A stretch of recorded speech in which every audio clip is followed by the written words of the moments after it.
Avec Madame Boyer et avec Madame Viandier, on a préparé cette journée en chef-d'œuvre pour créer une sortie sur deux parcours différents pour deux groupes et découvrir les vestiges d'Hayange tout autour de la Fench. Donc, vos professeurs vous ont expliqué, il y a à peu près 4 parcours. Celui qu'on fait aujourd'hui, c'est celui qui va traverser l'histoire la plus vieille de notre vallée, de la région. On a la chance d'avoir des gens qui nous accompagnent et qui vont vous expliquer un peu de quoi il s'agit. Il faut s'imaginer par exemple que là derrière, c'était plein d'usines. C'est difficile à imaginer ça. Voilà, donc on va s'arrêter plusieurs fois, comme ça on va aller doucement, et puis on va essayer de partager tout ça. Je laisse pas Michel Tester. Pour vous faire une idée, je vais juste vous montrer Voilà. des photos. Par exemple, quand vous regardez par là, vous le passez, il y a deux photos, vous voyez comment l'usine était avant. Il y avait ici où il y a l'étincelle, c'était la gare d'Algros. Il y avait des rails, il y avait partout. Regardez comme ça. Voilà. Il y en a deux des photos, hein. Vous voyez passer. Alors, ça c'est l'usine, la même chose. Alors vous avez Algrange ici, Algrange est ici. Et là c'est du côté de Pontoise. Mais vous voyez Algrange et tout ce qu'il y avait comme usine. D'accord. Voilà, vous pouvez leur montrer. Vous pouvez regarder les photos. Hein. Ah merci, ouais. Attention les filles,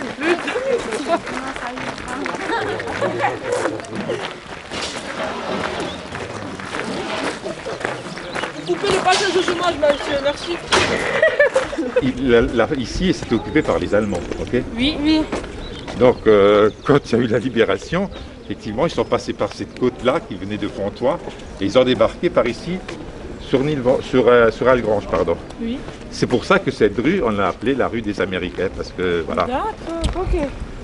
Dans les autres mines, dans les autres mines, au Witton ou ailleurs, ils sont bouchés aussi comme ça. Ils ont bouché partout. Sauf la mine de Sainte-Barbe, ils ont Pourquoi mis vous des avez grilles bouché devant, parce qu'il y a toujours d'aération et C'était il y a la toujours des gens DRIR qui qui vont a visiter. obligé Faut savoir qu'il y a beaucoup de à l'Arvette qui nous a vendu de boucher. L'entrée, elle est pas trop petite.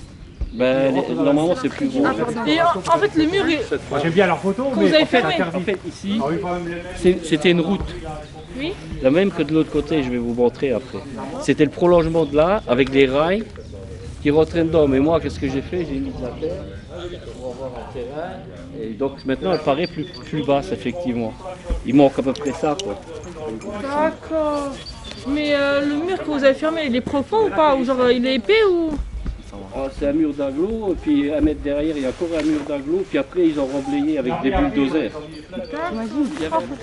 Et si on descend par là, on arrive directement à la rotonde. Et ici, à 500 mètres, on va avoir la très grosse entrée de mine qui utilisait toute cette forêt. Et si on avait le temps, si on allait dans la forêt, vous pourriez voir qu'il y a à peu près 100 200 puits d'effondrement. C'est-à-dire les galeries sont effondrées, ça fait des trous de 20 mètres de profondeur. Et ça, Thierry, alors quand ça fonctionnait, c'était quoi alors? Alors ça c'était la centrale à gaz, c'est-à-dire que les hauts fourneaux produisaient énormément de gaz qui était combustible. Et ça produisait tellement de gaz que ça alimentait tout le réseau Transfench qui était du tramway, c'est-à-dire toute l'électricité allait jusqu'à Thionville-Gare. Donc quand il y avait une grève ici, c'était le préfet téléphonait tout de suite en disant remettez les hauts fourneaux en route, remettez la centrale en route. Parce qu'il y avait différents moteurs à gaz qui consommaient le gaz et émettaient du courant, quoi. Donc il y avait en tout 3 centrales comme celle-ci. Il y en avait une ici, une à l'usine du Haut et une petite à l'usine du Haut. Donc Mais pour alimenter toute la vallée. ça alimentait tout le réseau de tramway jusqu'à Thionville, en plus des habitations, quoi. Donc quand les hauts fourneaux étaient à l'arrêt, le préfet balisait et puis téléphonait tout de suite au directeur en disant dites donc vous avez besoin des policiers, je vous les envoie parce que bon voilà. Pour vous donner un petit truc rigolo, j'ai fait il y a 5-6 ans un livre sur les jardiniers de la SNK. Et un des jardiniers, le plus vieux, donc celui qui dirige les services, il a 93 ans maintenant, il disait qu'il allait récupérer des scories à l'usine de Fontois. C'est quoi la scorie? Les scories, c'était les résidus de... Donc une fois que ça sortait du haut fourneau, c'était broyé, ça donnait une poudre, et ils allaient les échanger ces scories du côté sur le plateau, parce que ça donnait un meilleur rendement au point de vue au niveau des cultures que le fumier de cheval. Et eux ramenaient donc le fumier de cheval pour les distribuer à Nilvange, puisque lui s'occupait de Nilvange, pour amender les jardins des directeurs de M. Brun à l'époque et des différents jardins gérés par l'usine en fait. Et donc les scories étaient de meilleure qualité que le fumier de cheval, pour vous dire. Donc il y a toujours quelque chose qui marche bien. L'usine ne faisait pas que de la pollution en fait. Pour la transformation de l'acier, on jetait du phosphore. Et ça soufflait tellement que le phosphore retombait. Donc moi j'habite pas très loin de là. Quand j'étais petit, les carottes elles étaient comme ça. Hein. C'était vraiment des barreaux de chaises. Donc c'était même pas très normal le tressa de manger. Mais c'est vrai qu'on avait... L'usine vendait les sous-produits tels que les scories. Et ils les vendaient tellement bien d'ailleurs que ça... Rien que les scories revendus servaient à payer le bénéfice, tous les salaires de l'usine. Ils faisaient des profits énormes, sans compter la crasse qui servait aux crassiers pour les routes et puis l'acier qui était subventionné par... Donc si ça vous intéresse, il y a un groupe Facebook qui s'appelle T de la SMK, où j'ai posté énormément de vidéos de l'usine en train de fonctionner et j'ai reconstruit l'usine en images de synthèse. C'est hyper intéressant là. Il y avait donc les chemins de fer qui sortaient d'ici, ça partait par-dessus la route qui va de la Alliance à Pontoise et ça rejoignait la ligne de chemin de fer qui passe par le viaduc et qui va vers Charleville-Mézières. D'accord. On voit que c'était vraiment quelque chose d'impressionnant aussi. On voit qu'ils construisaient pour durer, hein. C'est construit comme un château. Regardez quand même l'architecture. Ça c'est, oui effectivement, c'est beau. On récurait des archers hauts pour tirer les flèches. Vous pouvez prendre des photos. Prenez des photos d'ailleurs. 300-400 personnes, pas plus. Par contre, ici, les mines, il faut savoir que c'était un réseau d'évasion pour les Allemands. Pendant la guerre, les gens ils rentraient à Jœuf, ils restaient sous terre et ils sortaient au Luxembourg. Ils passaient de mine en mine. Les mines se croisaient, elles se communiquaient, elles avaient des frontières. Mais les prisonniers de Jœuf, russes, polonais, machin, ils descendaient les résistants. Par là en passant par... Ils mettaient jamais le nez dehors et ils ressortaient au Luxembourg.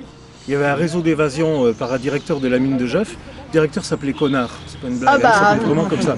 Donc il faisait croire aux Allemands qu'il allait faire marcher la mine, il faisait des plans, il sabotait en même temps, et la mine ne redémarrait pas. Et les gens descendaient, ils ne remontaient jamais. Donc il avait un système avec les jetons pour reconnaître les gens, et les gens ils partaient, ils revenaient jamais. Là-bas, vous avez une autre mine, là-bas. Oui, on voit le grillage, il y a une autre mine, et l'eau est pompée de façon à ce que la mine ne soit pas totalement noyée. Et là, vous avez à peu près 1 mètre cube, soit 2 mètres cubes, qui sortent chaque seconde. On meurt, hein. Oui, vous avez pompé.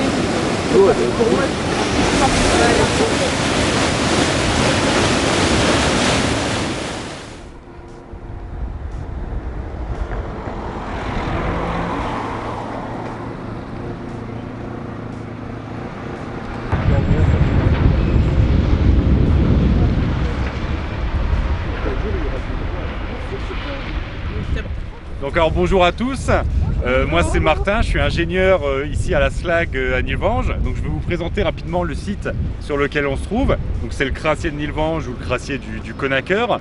C'est un site qui fait à peu près 83 hectares et pour bien comprendre, on n'exploite pas un gisement naturel ici, c'est un gisement artificiel.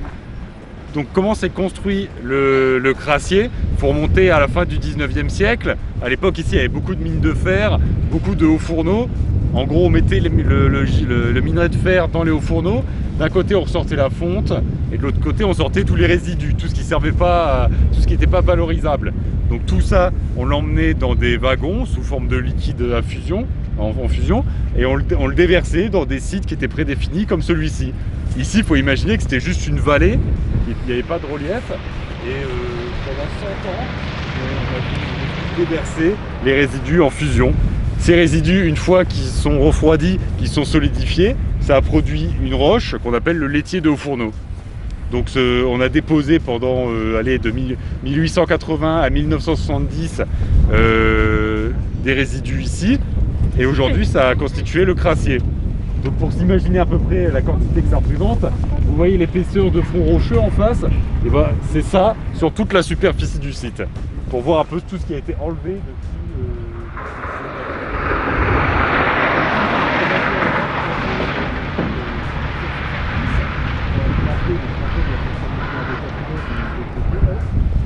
Et depuis 1990, c'est la SLAG qui exploite le crassier. Donc la SLAG, c'est Société Lorraine d'Agrégat. Elle extrait, traite et commercialise le laitier de haut fourneau. Bonjour Rama. Bonjour. Donc tu fais partie du deuxième groupe, on vient de voir le premier groupe qui est parti de la grotte de Vange. Là maintenant on vient de voir le deuxième groupe dont tu fais partie. Et on est ici à la SLAG. Donc tu es parti d'où? Alors, avec notre classe de 1MA, au lycée Marie-Sébastien à Hayange, nous avons décidé de faire une visite. Notre parcours, il a commencé de l'église d'Hayange. Ça t'a plu? Ça nous a plu. On a été accompagné de 3 personnes qui connaissent le parcours, qui connaissent l'histoire de Hayange. Oui. On a ensuite parcouru la Vierge, le terrain de la Vierge. Ils nous ont raconté des histoires, ils nous ont montré des photos. Ce parcours, ça vous a appris quelque chose? Oui, ça nous a appris énormément de choses. C'est une histoire qui a été transmise par des accompagnateurs. Par des accompagnateurs, voilà. Et vous aimeriez recommencer l'expérience? Oui, bien sûr, pourquoi pas. Et sur d'autres sujets? Oui, sur d'autres sujets. Après, d'autres élèves pourront apprendre et on pourra raconter l'histoire qu'on a appris aujourd'hui à nos proches, par exemple. Et d'autres, votre projet, je termine en disant que votre projet, est-ce que vous le présentez quand? Oui, bien sûr, le projet, il va se présenter au bac en 2 ans. Oui. Du coup, on a pris des photos, on l'a enregistré et tout ça sera mis sur un dossier qu'on devra présenter au bac. Il y a un dossier.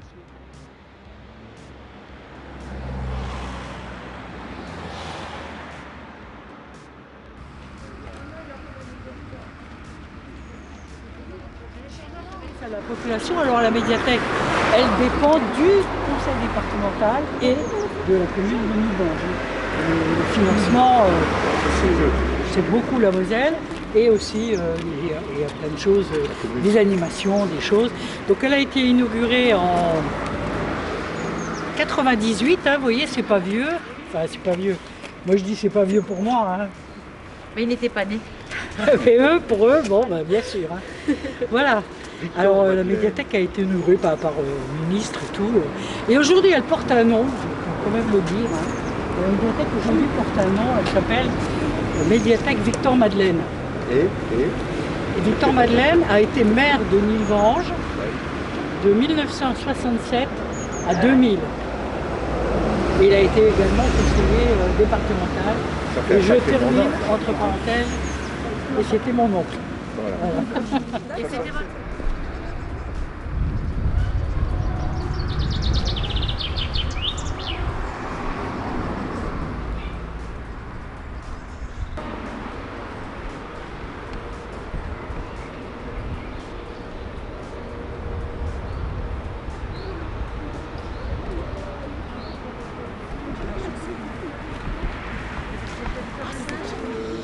C'est un bâtiment qui a été construit il y a plus d'un siècle en arrière, donc on va dire en 1899, c'était pendant la présence de l'annexion des Allemands.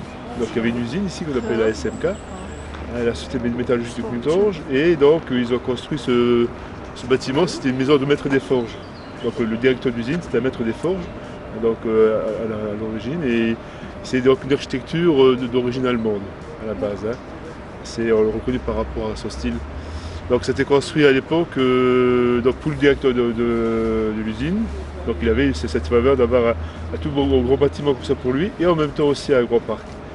Le bâtiment, le parc, aussi les maisons des personnes qui le servaient aussi. Il y avait aussi des serres un peu plus loin avec un jardin.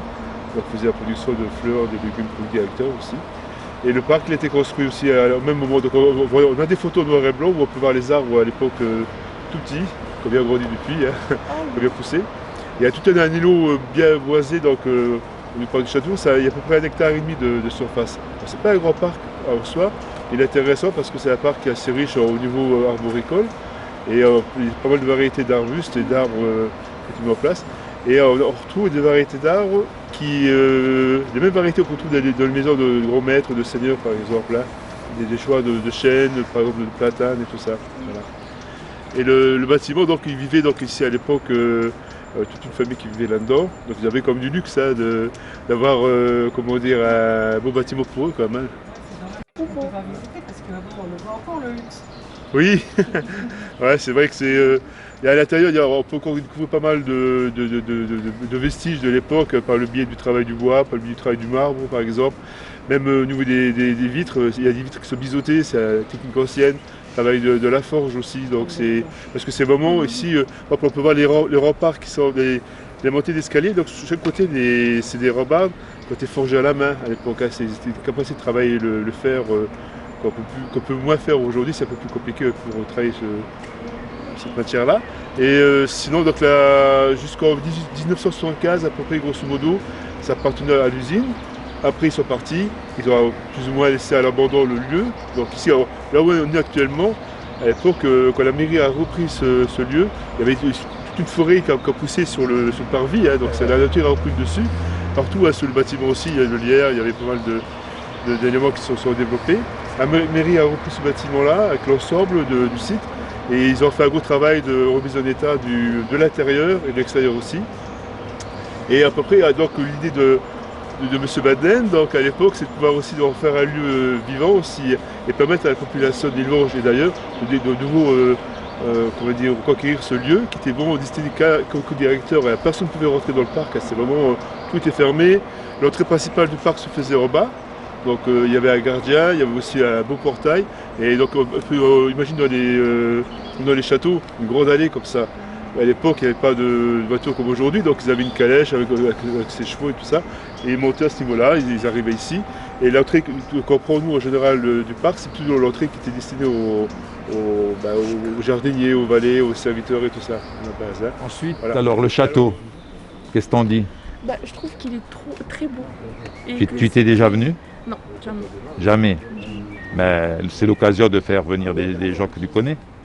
Et si tu amènes ta famille ici, tu raconterais quoi sur ce château ou sur ce jardin? Que c'était le château.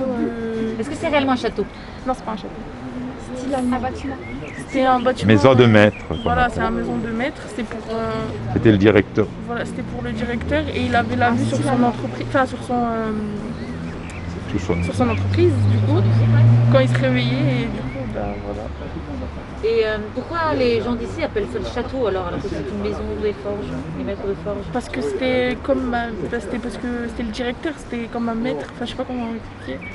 Et du coup il était au-dessus et du coup il avait une plus grosse maison et un château. Il était privilégié. Oui voilà. Et ensuite, après de Calvaire, vous êtes parti où? On a fait tout un chemin en forêt qui nous a fait monter. Ensuite, on est redescendu, on est arrivé ici. Vous êtes arrivé ici au musée de la mine. De la mine. Et qu'est-ce que tu as remarqué ici au musée de la mine? On a vu tout ce qu'ils utilisaient pour l'oxygène liquide, pour tous les transports qu'ils utilisaient pour mettre le minerai dans les wagons. On est descendu aussi, on a vu comment ça se passait au temps des mineurs. On a vu comment ils faisaient pour percer des trous, pour mettre ensuite l'explosif à l'intérieur. Comment c'était au niveau des familles qui venaient à plusieurs dans la famille pour récolter le travail, les enfants. Ils venaient porter pour ramener à l'endroit là de la mine tout ce qu'ils avaient récupéré pendant que les parents ils cassaient. D'accord. Donc, si c'était à refaire, je le referais. Il le referait.